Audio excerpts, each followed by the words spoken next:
ले आ जाएगा। ब्रह्मा बाबा ने भगवान का ध्यान किया। भगवान बोले, ब्रह्मा जी देवताओं से कह दो, धरती माँ से कह दो, बहुत जल्द हम मथुरा में आ रहे हैं जन्म लेके, और धरती का भार हल्का करेंगे। और तब ब्रह्मा बाबा ने देवताओं से कहा कि जाइए ब्रज, मथुरा और वृंदावन में रूप बदल बदल करके आप लोग भी प्रकट होइए, भगवान आने वाले हैं। अब कंस ने क्या किया था, अपने पिताजी उग्रसेन को जेल में डाल के गद्दी में बैठ गया था। पिता को बंदी बना दिया और गद्दी पर बैठ गया। कंस ने एक दिन सोचा कि आजकल हमारी छवि बिगड़ गई है, लोग हमें कहते हैं कि बड़ा दुष्ट राजा है जो पिता को जेल में डाल दिया। एक नाटक किया। आजकल जब चुनाव का समय आता है ना, तो बहरूपिया नेता नया कुर्ता में चिप्पी लगा के घूमते हैं और मोमबत्ती और चूड़ा बांटते हैं कि मेरे पास जो था सब लेके आ गए। इसके बाद 5 बरस तक लूटते हैं हम लोगों को। तो कंस भी वही किया। बोला कि समाज में कुछ ऐसा करना चाहिए कि लोग हमें बड़ा राजा माने। अपने चाचा देवक के पास गया। चाचा से बोला, चाचा जी अपनी बहन का विवाह हम करेंगे, तुम 1 रुपये खर्चा मत करना। देवकी का विवाह वसुदेव के पास गया और दूल्हा ठीक कर दिया। बारात आ गई, देवकी का विवाह कराया, मंडप में बैठ के रथ पर बिठा लिया ससुराल पहुंचाने के लिए।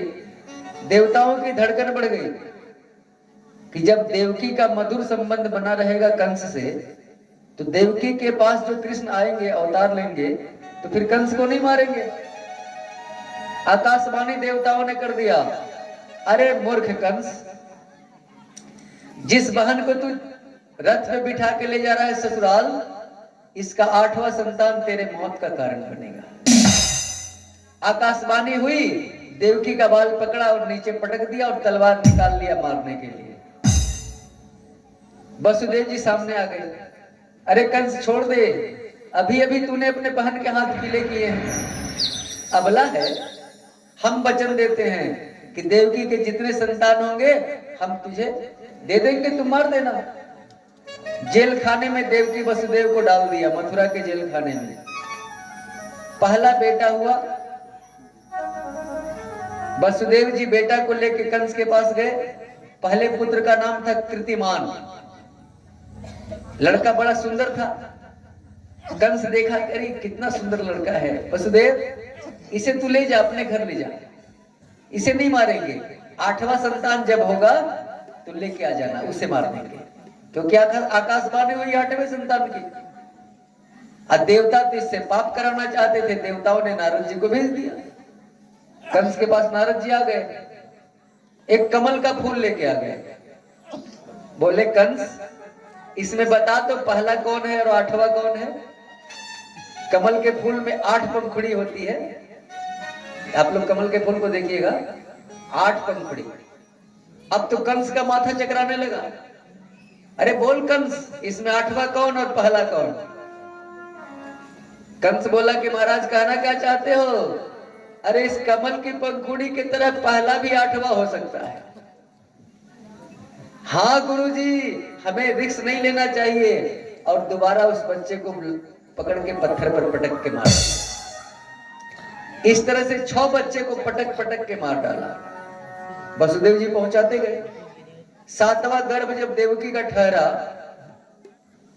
तो भगवान योग माया के पास गए। योग माया से बोले, योग माया तुम मेरा एक काम कर दो, देवकी के गर्भ को निकाल करके रोहिणी में डाल दो और तुम अपने जसोदा मैया के यहाँ जन्म ले लो। योग माया बोले कि इससे हमको क्या फायदा होगा। तो भगवान बोले, सुनो, साल में 2 बार धूमधाम से तेरी पूजा होगी, चैत की नवरात्र और आश्विन नवरात्र दुर्गा मैया कहलाओगी। इसके बाद वैष्णो मैया, काली मैया, सरस्वती मैया, 2 गुप्त नवरात्र होगा, सब तो तुम ही कहलाओगी। योग माया मान गई और रोहिणी के गर्भ को निकाली, देवकी के गर्भ को निकाली, रोहिणी के गर्भ में डाल दी, अपने जसोदा मैया के यहाँ चली गई। कंस को खबर मिला कि देवकी का गर्भपात हो गया। कंस हंसने लगा कि अबरी इस बार तो बच्चा पेट में ही मर गया। अब 8वें में भगवान देवकी के उदर में आए। भगवान कब प्रकट हुए, वो कौन सा महीना था? भादो महीना, कृष्ण पक्ष, अष्टमी तिथि, बुधवार, रोहिणी नक्षत्र, विहर्षण योग, पवन तिथि, रात्रि के मध्य 12 बजे चतुर्भुज रूप में भगवान जेल खाने में प्रकट हो गए। एक बार बोलो कृष्णचंद्र भगवान की। देवकी की बेड़ी खुल गई, हथकड़ी खुल गई, वसुदेव जी की भी देवकी हथकड़ी खुल गई। दोनों ने कृष्ण कन्हैया की स्तुति की। कन्हैया बोले माता जी चिंता मत करो, अब हम तेरा बेटा बन के आ गए हैं, मामा जी मेरा तेरा कुछ नहीं बिगाड़ेंगे। जो कंस को करना था कर लिया, अब नहीं कर पाएगा।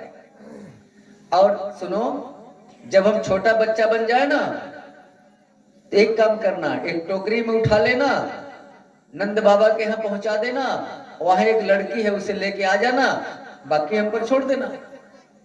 और कह करके भगवान छोटा शिशु बन गए। वसुदेव जी ने टोकरी में उठाई, दरवाजे अपने आप खुल गए जेल खाने के, सारे पहरेदार सो गए, निकल गए। बिजली कड़क रही थी और भादों की अंधेरी रात।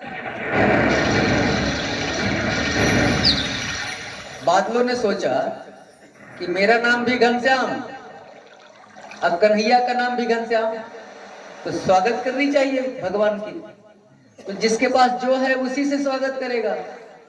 तो बादल मंद मंद फुहारे बरसाने लगे भगवान के स्वागत में। जमुना जी पार करना था, उस पार जाने के लिए नंद बाबा के यहाँ ब्रज गांव, और भादों में जमुना उमड़ी हुई थी। जमुना में पैर रखा, जमुना घुटने के बल हो गई।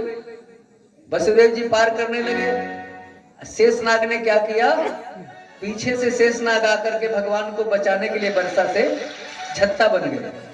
आगे आगे वसुदेव और टोकरी को शेषनाग अपने छत्र से ढके हुए।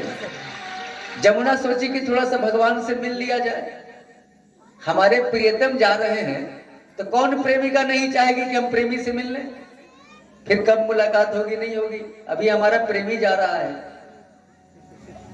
तो थोड़ा सा मुलाकात तो कर लें। जमुना आगे बढ़ी, वसुदेव जी डूबने लगे। भगवान ने एक लात मार दी कि तुझे शर्म नहीं आती, तेरे ससुर जी डूबे जा रहे हैं और तुझे मिलने को पड़ी है, चल नीचे बात। जमुना नीचे चली गई स्पर्श करके।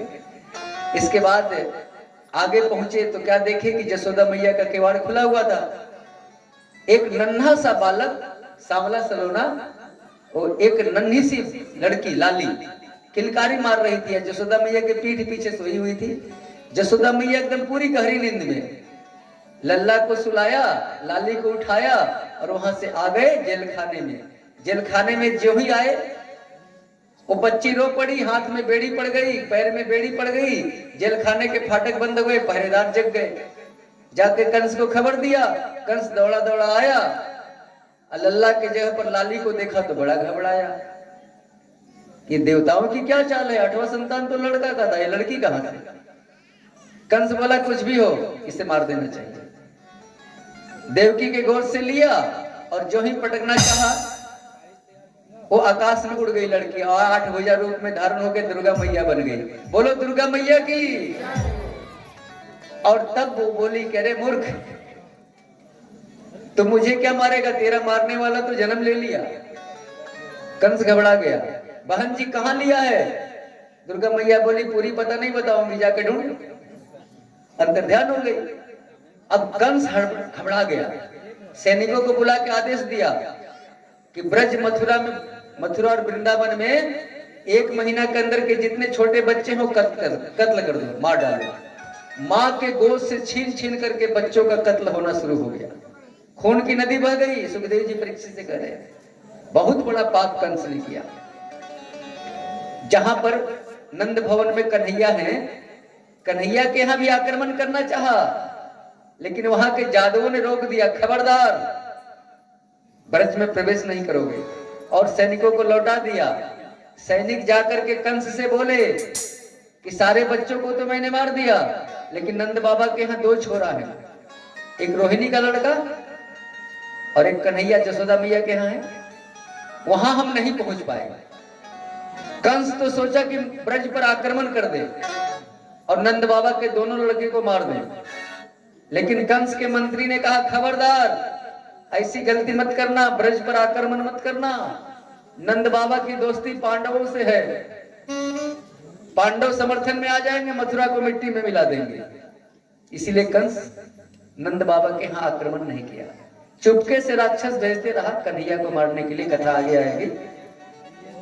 तो अब क्या हुआ कि थोड़ा सा हम लोग चलते हैं नंद भवन, क्योंकि यहाँ तो दुर्गा जी गायब हो गई 8 भुजा में। अब देखिए नंद भवन में क्या होता है। आज सबसे पहले नींद खुली तो सुनंदा की नींद खुली। सुनंदा दौड़ी दौड़ी गई, क्या देखती है, एक नील कमल सा सांवला सलोना छोरा जसोदा मैया के बगल में किलकारी मार रहा है। अब सुनंदा चिल्लाने लगी, हो गयो, क्योंकि कुछ ब्राह्मण की मंडली आई थी नंद बाबा के यहाँ। नंद बाबा ने चकाचक मालपुआ खिलाए थे। नंद बाबा की उम्र कितनी थी जिस समय कन्हैया आए थे? 90 बरस के ठोकरे हो गए हैं बुढ़े। संतों ने आशीर्वाद दे दिया, नंद बाबा पुत्रवान भव। नंद बाबा बोले, महाराज क्यों आशीर्वाद दे रहे हो, हम तो 90 साल के ठोकरे हो गए, 90 साल में छोरो छापरो कहां से भोग हो गए। संतों ने कहा तुम हमें भोजन करा, हम भजन करेंगे, देखते हैं कैसे नहीं संतान होता है तेरे घर में। नंद बाबा ने भोजन कराई और महात्मा भजन करने लगे। जसोदा मैया का को परम लाभ भय गयो। अब तो नंद बाबा की खुशी की ठिकाना नहीं। नंद बाबा दौड़े दौड़े अपने बहन के पास गए, अरे सुनंदा चल चल, तेरे भाभी को परम लाभ भयो है। सुनंदा दौड़ी दौड़ी आई कि बुढ़ापे में मेरे भाभी को छोड़ा होगा। तो आज नींद टूटी है तो सुनंदा की। सुनंदा उछल पड़ी, भय गयो, दरवाजे पर आ गई। सारे ग्वालों ने सुनंदा को घेर लिया, अरे बहन बोल का भयो। सुनंदा बोली कछु ना भयो। अरे कछु ना भयो ना, बोल हमारे भैया कहाँ है? बसदे नंद बाबा। तो बोले करे नंद बाबा संतन के साथ माला सटका रहे होंगे और क्या कर रहे होंगे, जा संत के पास बैठे होंगे। अब दौड़ी दौड़ी सुनंदा कहाँ गई? अपने भैया के पास। तो भैया क्या कर रहे थे? संतों के साथ। संत तो गोपाल मंत्र का जाप कर रहे थे, गोपाल संतान मंत्र का, और नंद बाबा मंत्र भूल गए थे। नंद बाबा कौन सा जाप कर रहे थे? माला पर आंख बंद करके, अभी तो भयो नाही आगो को पतो नाही, अभी तो भयो नाही आगो को पतो नाही। तब तक सुनंदा कान में बोली भैया। अब नंद बाबा धड़फड़ाक उठे, धड़कन बढ़ गई, अरे बहन बोल बोल कछु भयो का? सुनंदा बोली पहले बता हमारो इनाम कहाँ है? नंद बाबा ने तुरंत पॉकेट से चाबी निकाली, सुनंदा के हाथ में रख दी। ले ले बहन चाबी, जो लेना हो ले लेना। बोल का भयो है? भैया तेरे घर में लल्ला का जन्म भयो है। अब तो सुनंदा नंद बाबा इस तरह उछल पड़े मानो कि 25 साल के नौजवान छोरा है। दौड़े दौड़े ब्राह्मणों को बुलाए, ब्राह्मण मंडली आई, स्वस्ति वाचन का पाठ की और नंद बाबा जमुना में स्नान करके आए और पूजा करने लगे। ब्राह्मणों ने कहा नंद बाबा जल चढ़ाओ, तो नंद बाबा ने शक्कर चढ़ा दी। ब्राह्मण देवता गुस्सा गए, बोले अरे नंद बाबा हमने कहा जल चढ़ाने के लिए तूने शक्कर चढ़ा दी। नंद बाबा बोले ब्राह्मण देवता माफ करना, हमारो मन तो छोरों में चलो गए। ऐसा करो ब्राह्मण देवता, तू दक्षिणा पहले ले लो, कर्मकांड समूचा निपटा दो, हमें तो भैया मोहड़ो देखने दो। 2 लाख गायों का दान दिया नंद बाबा ने ब्राह्मणों को, 7 विशाल अनाज के भंडार दान में दिए सरकार। और दौड़े दौड़े गए दरवाजे पर, तो ग्वालों ने घेर लिया कि नंद बाबा हमें भी छोड़ा का मोहड़ो दिखा। नंद बाबा बोले दारी के, अभी तक तो हमने ना देखा, तुझे कहां से दिखा है? देख तो गोपियां सारी आंगन में घुस गई है, आंगन में पैर रखने की जगह नहीं। अब गोपियां 84 गज के लहंगे पहन के पहुंची हुई है और नंद लल्ला पालने में सोए हुए हैं और गोपियां जो है वो पालना झुला रही है, लल्ला का दर्शन कर रही है। अब नंद बाबा से कन्हैया का दर्शन कल कराएंगे, क्योंकि आंगन में गोपियों की बड़ी भीड़ है। तो औरत मंडली में बुढ़े कहां जाएंगे? तभी गोपियों को झुलाने दीजिए। एक बार बोलिए कृष्णचंद्र भगवान की। चलिए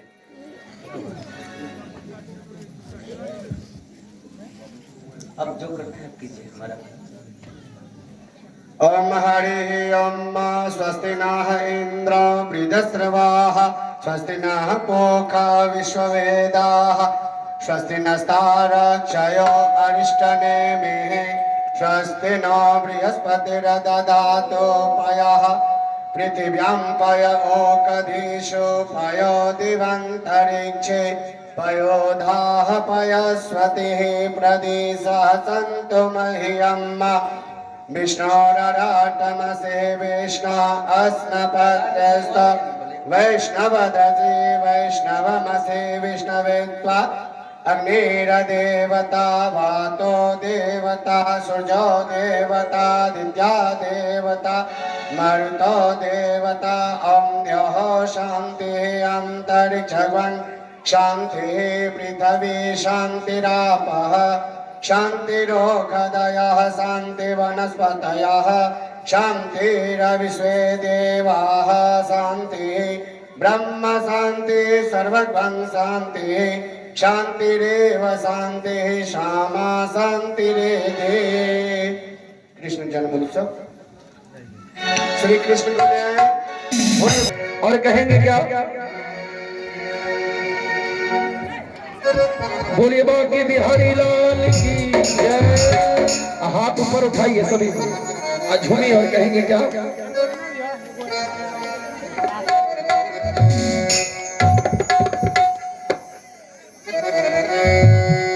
कि नंद के आनंद भयो जय कन्हैया लाल की, नंद के आनंद भयो जय कन्हैया लाल की।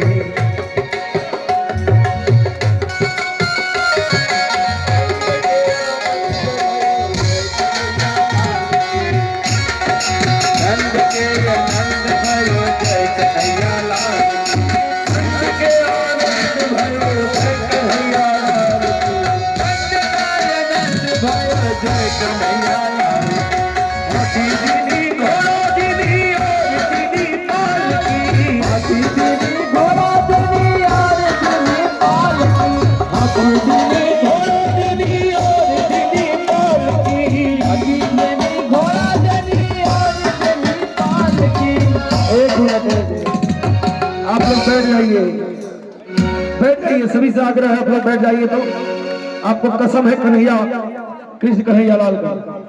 माताएं बैठ जाएं, माता से बैठ जाओ। दोनों हाथ पर उठाइए तेज से ताली के साथ। कि नंद के आनंद भयो जय कन्हैया लाल की, नंद के आनंद भयो जय कन्हैया लाल की।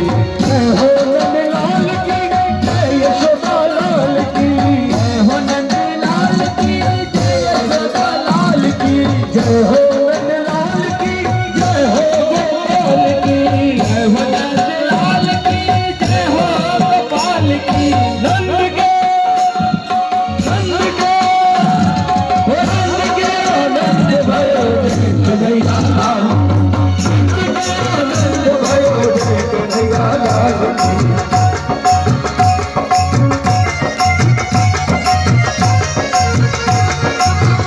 बधाई हो, बधाई हो। जय कन्हैया लाल। जय हो नंद लाल की, जय हो गोपाल की, जय हो नंद लाल की, जय हो गोपाल की। नंद के आनंद भयो जय कन्हैया लाल की, नंद के आनंद भयो जय कन्हैया लाल की, नंद के आनंद भयो जय कन्हैया लाल की, नंद के आनंद भयो जय कन्हैया लाल की, नंद के आनंद भयो जय कन्हैया लाल की। बोलिए बांके बिहारी लाल की जय, कन्हैया लाल की जय। अब थोड़ा सा आप लोग इधर आइए और थोड़ा सा उनको उधर छोड़ने दीजिए। दोनों हाथ पर उठाइए, माताएं आपसे आग्रह है, दोनों हाथ पर उठाइए, उठाइए। जिनको जितना लंबा हाथ दिया उतना लंबा हाथ उठाइए। आप लोग भी उठाइए, क्या बात है। और कहेंगे क्या?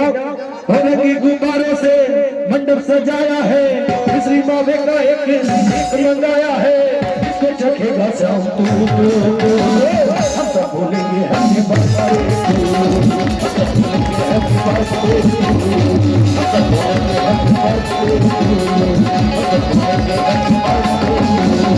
जगी गुब्बारों से मंडप सजाया है, इसी मावे का एक गीत बनवाया है, इसको चलेगा शाम को। थोड़ा सा पीछे हट जाइए, 1 नंबर प्लेटफॉर्म पे मत आइए, 3 नंबर पे चले जाइए आप लोग, और उठाइए तो हाथ उठाइए और झूमना है। हम सब बोलेंगे happy birthday to you, happy birthday to you.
बोलिए बाके बिहारी लाल जय, बोलो गोपाल की जय, आज के आनंद की कथा में आने वालों की कथा में नहीं।